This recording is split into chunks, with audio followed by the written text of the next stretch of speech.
Why aren't you coming to your father-in-law's funeral? I'll make sure you get divorced from my son. The funeral is tomorrow, you know. What? My name is Catherine. I'm a housewife in my 30s. This year marks the 9th year since I severed ties with my in-laws. My father-in-law suffered a heart attack due to diabetes on New Year's Day and was rushed to the hospital. Ever since the new year began, my husband was coming home late. Turns out, he was visiting his dad in the hospital. Dad has lost a lot of weight due to his illness. He can't move around on his own anymore. Mom is also down. They say they want to apologize for everything they've done to you, Catherine. To be honest, I don't think your mom is the kind of person who would change just because your dad got sick. Enough excuses. I'd like you to visit them, too. You don't have to come with me. Just go. You're his daughter-in-law after all. Reluctantly, I agreed to go see my father-in-law for my husband's sake. In the hospital room, I found my sister-in-law Emily, my husband's sister, and my Mill, who was as robust as ever. As soon as my Mill saw my face, a barrage of sarcastic comments erupted. Well, Catherine, long time no see. What gall you have showing up here. You probably came because you got scolded by my son, and you even come empty-handed. You really don't think ahead, do you? Just as I expected. My Mill hadn't changed one bit. Her mouth was as sharp as ever. Scolded. What are you talking about? Besides, it's insensitive to bring food to a diabetic patient, don't you think? Upon my serious response to my Mill's sudden barbs, my sister-in-law Emily retorted, Mom, look, Catherine doesn't seem remorseful at all. She doesn't even seem willing to apologize. She spat out, remorseful? What on earth do I have to feel remorseful for? I bet you wish we'd just disappear. My Mill blurted out hysterically. Did she think I would hastily deny it? Actually, seems like you're the one feeling that way. Since I appear to be an intrusion, I'll take my leave. I'd had enough. So I quickly tried to leave. Then something hit my back. Turning around, I saw my Mill had thrown her purse at me. How disrespectful. We'd be better off without you, Catherine. And Emily's face turned beet red as she lunged at me. Hearing the commotion, a nurse rushed in. Later, Emily apparently called my husband, who came home right away. Later, I heard from my husband that Emily had said, Listen, big brother, Catherine said terrible things to Mom. I've always kept my distance from my in-laws. Just the fact that I, who am not even family, visited the hospital should be enough for them to be thankful. It seems they wanted to mend ties to rope me into caring for my sick father-in-law. I don't know about that. If someone needs to take care of your dad, why shouldn't Emily do it? I told my husband. Apparently, he conveyed it to my Mill, who ranted, What are you talking about? A daughter-in-law doesn't have to care for her in-laws. My precious daughter shouldn't be stuck cleaning up after her father. My blood boiled upon hearing that. Eventually, Mill ended up being the one to care for him, and my father-in-law was discharged. He's fine now, really. He's doing great. But it turned out she hardly took proper care of him. He had another heart attack, and this time, he passed away for good. I do feel somewhat guilty for my father-in-law, but after that mess, I can't face Mill and the others. I decided not to attend the wake or the funeral, pretending to be oblivious. My husband left for the funeral home the day before. Why isn't Catherine here, being the wife and all? He was harshly criticized by the relatives. Can't even control your wife. What a pathetic husband. It seems they all ganged up to belittle him.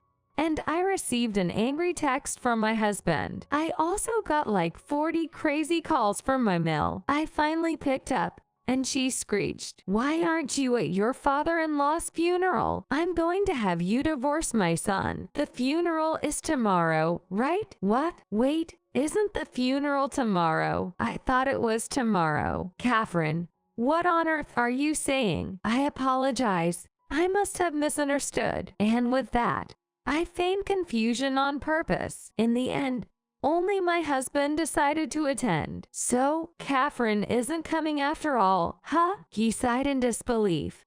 But I firmly refused to go, not wanting to see my mill and sill. However, family members still insisted, and my husband called again. Your father-in-law passed away, and you, his daughter-in-law, won't come. Make it right with the family. Apologize to Mom for your selfishness. Exasperated, I asked our child, honey, I'm at my limit. Should we just get a divorce? Mom, you don't have to put up with it anymore. I've seen you being treated harshly by Grandma and Aunt. Encouraged by that, I picked up divorce papers from the city hall, filled them out, and stamped them. Now it's up to my husband to complete them. Arriving at the funeral home, my husband, Mill, and Sil were the first to approach. You don't even take care of a sick man and make Mom suffer. Don't think you're sitting with the family, you disrespectful woman. My Sil squawked. I looked at her coldly, but didn't respond. My husband said, we didn't prepare a family seat for you since you said you wouldn't come. Now you show up, and it's a hassle. I told him, we're not family anymore, so it's fine if I don't sit with the relatives. My husband looked at me silently, seemingly understanding what I meant. My Mill and Sil continued to squawk. The gaze from the relatives pierced through me, but the one who's been treated unfairly is me. I've done nothing wrong. Sensing the tension, the relatives started to murmur because I, supposedly the daughter-in-law, was sitting apart. The atmosphere grew increasingly awkward. I decided there was no need for me to stick around for the final farewell. After paying my respects, I gave a slight nod to the relatives and left the funeral home. My ex-husband, Tom, seemed to have returned to his parents' home after the funeral. He later called and transferred the full amount of the alimony and future child support from his dad's life insurance. The neighbors were apparently gossiping a bit about his dad's funeral. Tom had always been a pushover, easily swayed by his mom and sister, Emily. He seemed to want the easiest life possible for himself. His dad was pretty much the same way. Emily, for all her faults, apparently got married. She even had a house built close to her mom's, claiming she wanted to be a dutiful daughter. With all that's happened, my health hasn't been the best. Maybe it's stress or oversleeping, but I've got a headache. I've been doing some soul searching, too. I never really stood up to my Mill or Sil, always avoiding confrontations. I used to think that as long as I apologized for anything that upset them, I'd be okay. It seemed easier to just go with the flow and avoid causing trouble. So it's not just Tom who's responsible for the mess. I've played my part too. Life has been much easier after the divorce. Just my child and me, without having to worry about Mill and Sil. The relief I felt made me realize just how much I'd been enduring, which is kind of sad. Tom had always been the type to avoid arguments, so we barely ever had any fights. In hindsight, it was probably his mom pulling the strings when he insisted I should help with his dad's care or come to the funeral. Truth be told, Tom was always someone who just did as his mom said. He hated being dragged into troubles, and that's all he cared about. Never took a stand for me or the kids. Just sat there in disbelief. I guess now he's living with my former Mill since my Phil is gone. When I told my mom about the divorce, I also talked about the funeral. My mom said it must have been tough, and she was right. After the funeral, I completely cut ties with my ex's family and lived peacefully with my kid. But then, yesterday, my ex Sil, whose behavior seemed off, showed up at my workplace. You're hiding Mom and my brother, aren't you, Catherine? She rambled on incomprehensibly. Look, Emily, I have no idea what you're talking about. Please don't come here again. You're causing a scene. I'll call the police. I forcefully drove the hysterical Emily away. Needless to say, I was stared at by my colleagues and felt embarrassed. Judging from her aunt, It seems my ex and Mill sold their house and moved without telling Emily. Emily's hysterics were just like her mother's. That night, my kid and I went out for dinner. On the way home, we discreetly checked out their old house. I wonder what happened, I thought. I haven't heard from my ex. I tried to contact him about Emily causing a scene at work, but couldn't get through. He used to message our kid even after the divorce. Oh well, he'll probably reach out sooner or later. Just when I thought I'd put the whole thing behind me, Emily, my former sister-in-law, showed up at my workplace again. You thief. Lisa, give back my dad's inheritance, she ranted. From the moment she arrived, she had her hand in her pocket, which gave me a bad feeling. Turns out she was clutching a switchblade in there, and when she took it out, I immediately called the cops. Even after the police arrived, she didn't stop brandishing the knife and was arrested on the spot. Later, Emily's husband came to our house and said Emily was deeply stressed over family issues. You, Catherine, stole what was supposed to be her inheritance. We should settle this out of court. If you're determined to press charges, we'll hire a lawyer and fight back. Confused by his claims, I decided to consult the lawyer who had helped me during my divorce. The money you received was alimony and child support from your ex-husband. It was simply paid from his share of the inheritance. You didn't steal anything, the lawyer clarified. I also discussed why I divorced my ex-husband. Hearing this, Emily's husband said, "What I heard from Emily was completely different, and he deeply apologized. We have kids here, too. I'm truly sorry for the inconvenience. Can you please forgive us?" he asked. I agreed to settle out of court, requesting only the attorney's fees, and promised not to have any more to do with them. To my surprise, Emily showed up a third time. When did she get released? I immediately called the police upon seeing her. Given her criminal record, she was taken away swiftly. It turned out Emily had some serious issues and was admitted to a mental health facility, making legal proceedings difficult. I apologize once again for the trouble we've caused, her husband said, apologizing yet again. To focus on her treatment,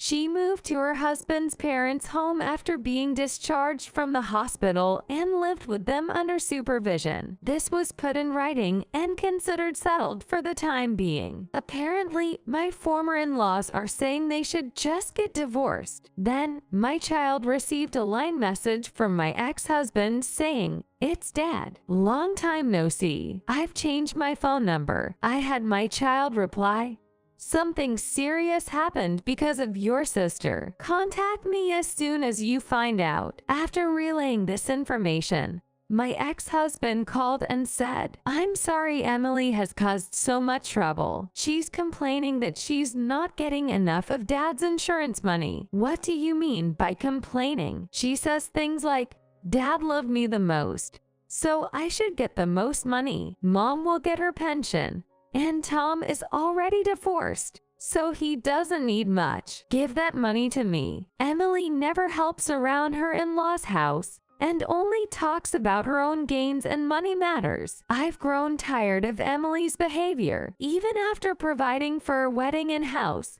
she continues to exploit us. I can't even stand to see her face or hear her voice anymore. Mom and I have decided to cut her off. We gave Emily and her husband money for a vacation and moved away while they were gone. We're living together now. If Emily or any relatives ask, please act like you don't know. We've moved to a remote mountain area and are pretty much self-sufficient. That seemed to be the case. I was infuriated by his irresponsible and self-serving attitude. As for playing dumb, that's asking too much given everything that has happened. Even if she's an annoying sister, she's still family. You're acting way too indifferent. I'm already divorced from you.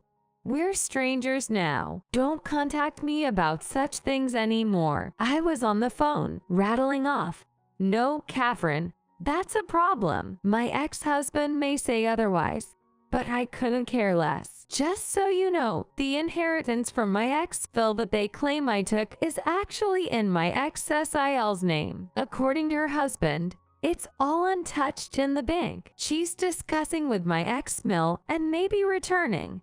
But I've no desire to see her. I decided to play dumb. I almost forgot. It's the first memorial for my ex-Phil. No way can I arrange anything during this chaos.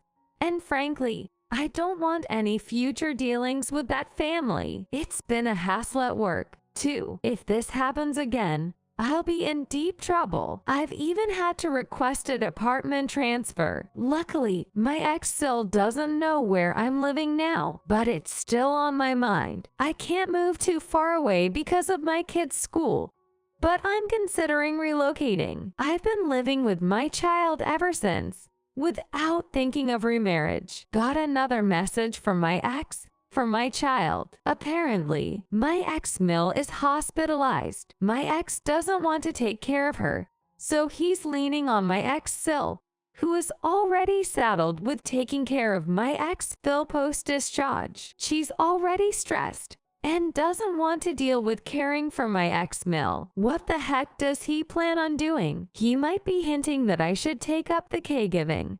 But that's a hard no. My own parents are getting old and need care, too. If I'm gonna be a caregiver for anyone, it would be for my own parents, not some strangers who treated me badly. Before the divorce, my ex-Mill made it hard to visit my own family. Now I can see them as often as I want. The day before a day off, my child often says, "I want to go see Grandma and Grandpa." And it makes me so happy. I've been making an effort to take my child to places they'd enjoy, like zoos, shopping malls, and beaches, with my own parents. Before the divorce, my ex-Mill would annoyingly say to my child, "On your days off, let's go out a lot. But not with Kay, with me." But my child seemed to really dislike it. I was worried they might end up hating the concept of grandparents. But since the divorce, we've been seeing my parents often. Now my child actually asks to go out with them. It's a happy kind of problem that I now need to think more about varying the places where we go for fun with my kid.